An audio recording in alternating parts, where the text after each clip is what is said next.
কি বানাচ্ছ বৌমা? মা, ম্যাগি বানাচ্ছি, 2 মিনিটে হয়ে যাবে।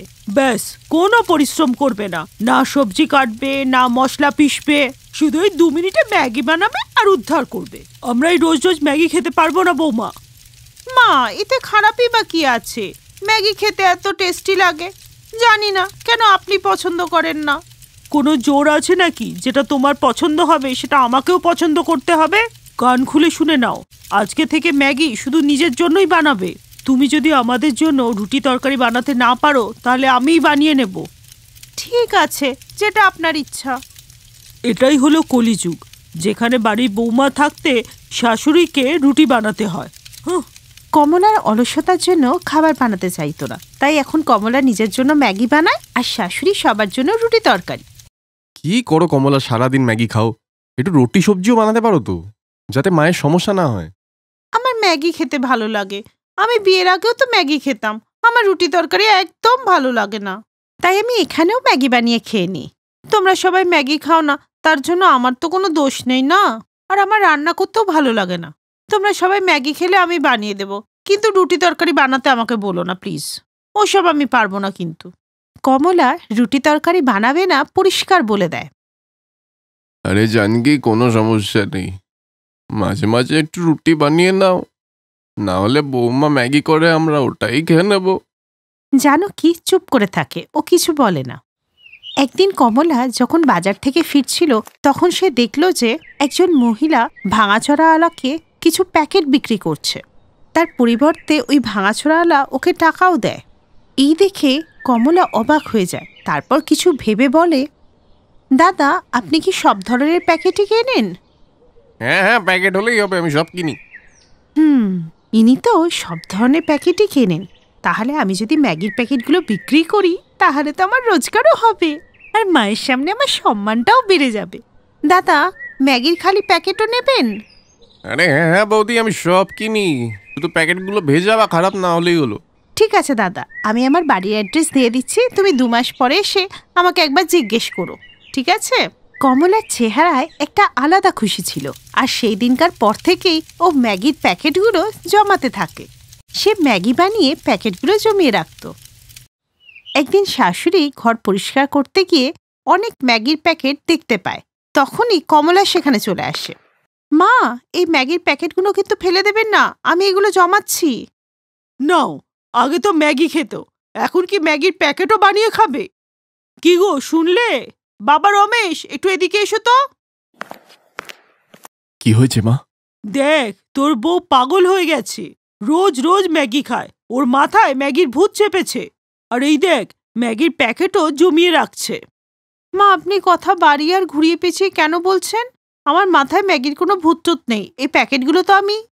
কমলা নিজের কথা শেষ করার আগেই হঠাৎ করে খুব জোরে ঝড় বৃষ্টি এসে যায়, আর এক ঝটকাতেই প্রচণ্ড বৃষ্টিতে রান্নাঘরের একটা দেয়াল ভেঙে পড়ে। এই দেখে সবাই খুব ঘাবড়ে যায়। হে ভগবান, এই কি হয়ে গেল? আমি বলছিলাম বাবা, রান্নাঘরের দেওয়ালগুলো খুব কমজোর, সারাই গড়িয়ে নি। আমি ভেবেছিলাম বর্ষার কদিন পর শুরু হবে, কালকেই বলে এলাম মজদুরকে, কিন্তু আমি কি জানতাম আজ থেকে এই পরিমাণে বর্ষা শুরু হবে। মা, কিচ্ছু হয়নি, আপনি নিশ্চিন্তে নিজের ঘরে গিয়ে বসুন, রান্নাঘর আমি পরিষ্কার করে দিচ্ছি। কমলা এখন থাক, এমনি বৃষ্টির জল রান্নাঘরে ঢুকছে, কালকে মজদুরদের ডেকে নিয়ে আসবো, তারপর তুমি রান্নাঘর পরিষ্কার করে নিও। বৃষ্টির জন্য পুরো রান্নাঘরে জল ভরে যায়, আর বৃষ্টি থামার নামই নিচ্ছিল না, তাই কোনো শ্রমিকও এসে কাজ করতে রাজি হচ্ছিল না। আমি মদনের সাথে কথা বললাম, বলছে বর্ষাতে দেওয়াল এখন দাঁড়াবেই না, তাই বানিয়ে কোনো লাভই নেই, বর্ষাটা শেষ হোক, না হলে দেওয়াল বানালে ঠিকবে না। এইভাবে খোলা দেওয়াল রাখা যাবে না, রাত্রিবেলা এখান দিয়ে মানুষ বা জীবজন্তুর তো ঢুকতেই পারে। রান্নাঘরের দেওয়াল ভাঙার অসুবিধা তো আছেই, এমনিতেই পেছন দিকে ক্ষেত, যে কেউ খোলা দেওয়াল দেখে ভেতরে চলে আসতে পারে। সবাই যখন চিন্তায় ছিল তখন কমলার মাথায় অন্য বুদ্ধি খেলছিল। ও নিজের বরের কাছ থেকে মোবাইল চায়, আর এই ফোনেই এই প্রবলেমের সলভ কিভাবে করা যায় সেটা দেখতে লাগে। আর সে দেখে যে লোকেরা প্লাস্টিকের প্যাকেট সেলাই করে এমন একটা দেওয়াল বানাচ্ছে যেটা কিছু সময়ের জন্য বৃষ্টির জলকেও আটকে দিচ্ছে আর অন্যান্য সমস্যা থেকেও মুক্তি দিচ্ছে। আমিও যদি এরকম একটা দেওয়াল বানাতে পারি তাহলে রাতের জন্য সমস্যা মিটে যাবে।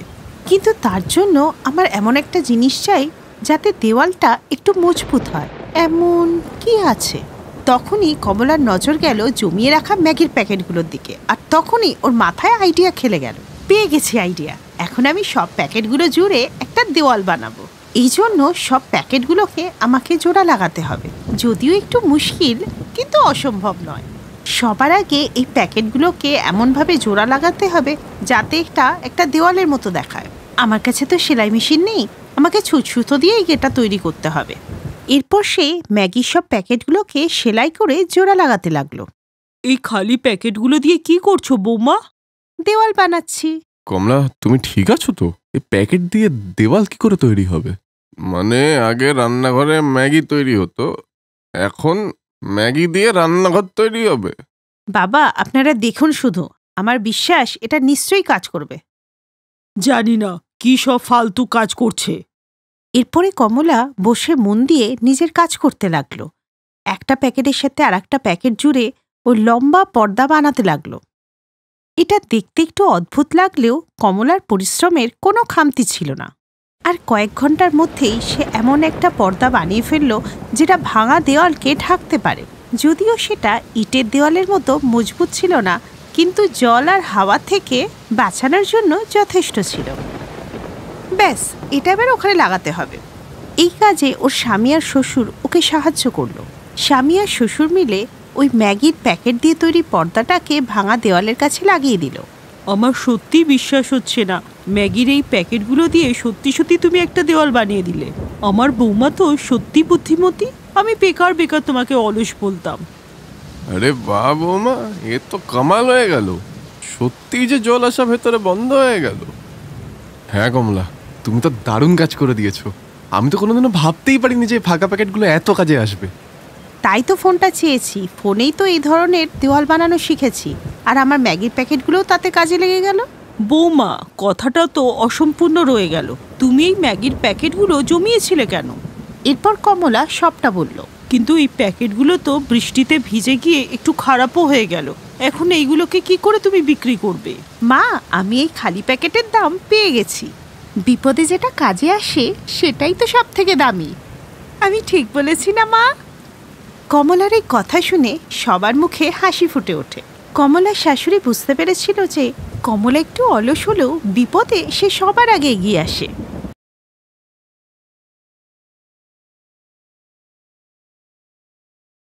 ৮ বছরের সুকন্যা চোখ টলতে টলতে ঘুম থেকে উঠে মায়ের কাছে গেল। ওর মা সোফায় বসে টিভি দেখছিল। মা, আমি ম্যাগি খাবো। হ্যাঁ হ্যাঁ, আমি এক্ষুনি বানিয়ে দিচ্ছি। আর এমনিতেও আমি কিছু বানাইনি, তোর বাবাও অফিসের ট্রিপে গেছে আর বাড়িতে তুই আর আমি, তাই কিছু বানাইনি। দাঁড়া, ম্যাগিই বানাচ্ছি, ওটা তাড়াতাড়িও হয়ে যাবে। মায়া অলসতার কারণে ম্যাগিই বানালো। সেটা নিজেও খেলো আর মেয়েকেও দিল।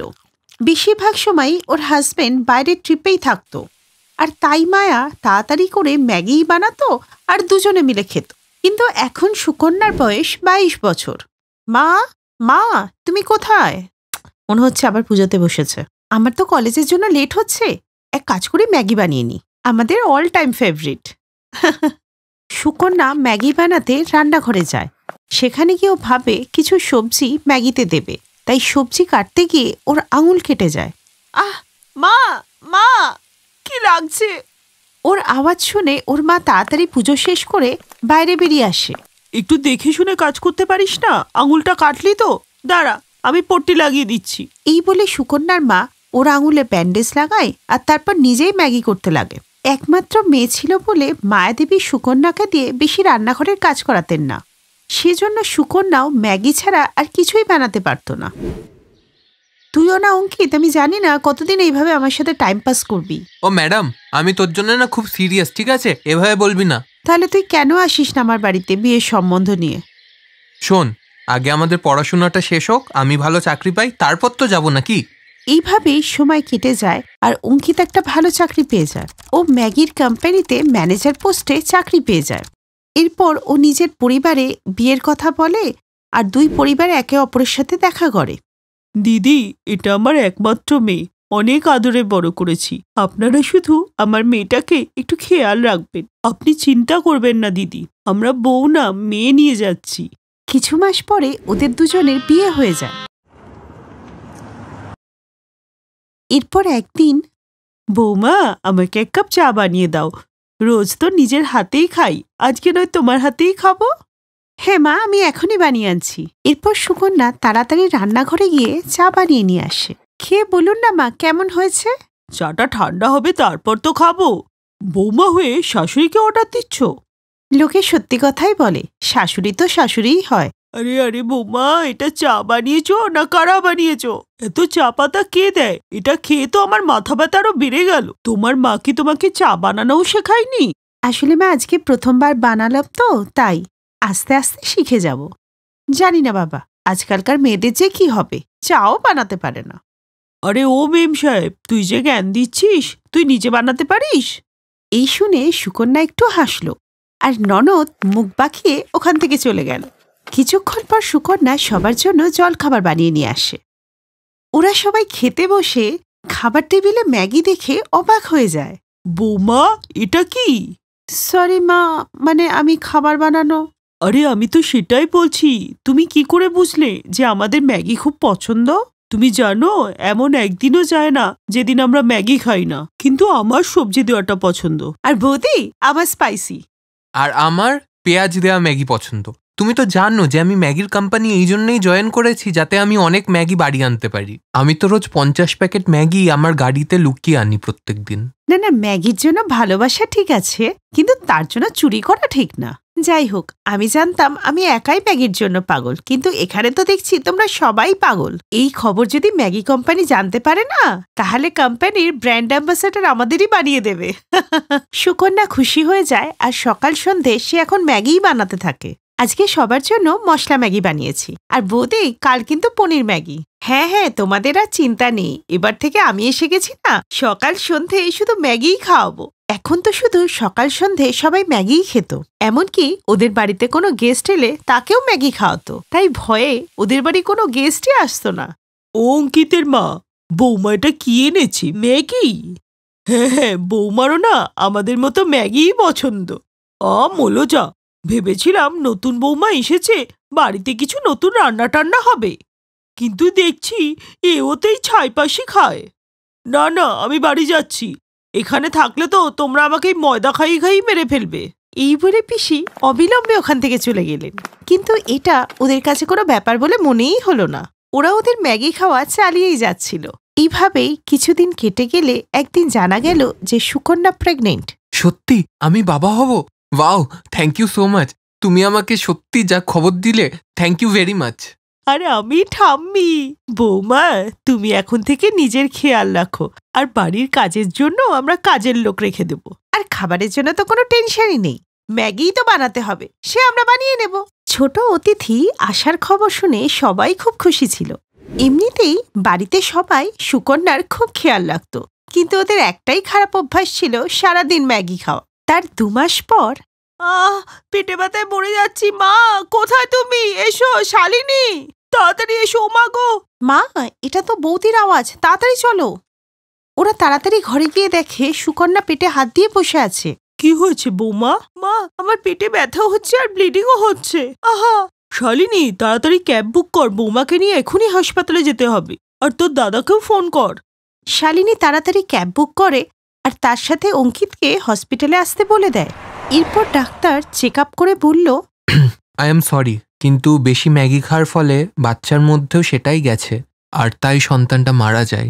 আর সুকন্যার বডিতেও ময়দা খাওয়ার ফলে সেই ইমিউনিটিটা নেই যাতে ও বাঁচতে পারত। আপনারা তো জানেনই বেশি ম্যাগি অথবা ময়দা খেলে আমাদের শরীরের কি ক্ষতি হয়, কারণ ময়দা আমাদের শরীরে জমে যায়। তাই মাসে 1-2 বার হলে ঠিক আছে, কিন্তু রোজ খাওয়া অত্যন্ত বিপজ্জনক। কি? আমার বাচ্চা? না ডাক্তারে, হতে পারে না। নিজেকে সামলা বাবা। সুকন্যা যখন এই কথা জানতে পারে, ও তো একদম চুপচাপ হয়ে যায়। ও ম্যাগি খাওয়ার এই শাস্তি ভাবে ও কখনোই সেটা ভাবেনি। ওই দিনের পর পুরো পরিবারই ম্যাগি খাওয়া ছেড়ে দেয়।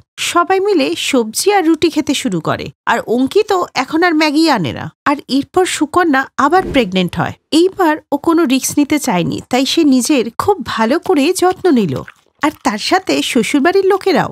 আর তার ফলস্বরূপ সে একটি নয়, 2টি যমজ সন্তানের জন্ম দিল, একজন ছেলে আর একজন মেয়ে।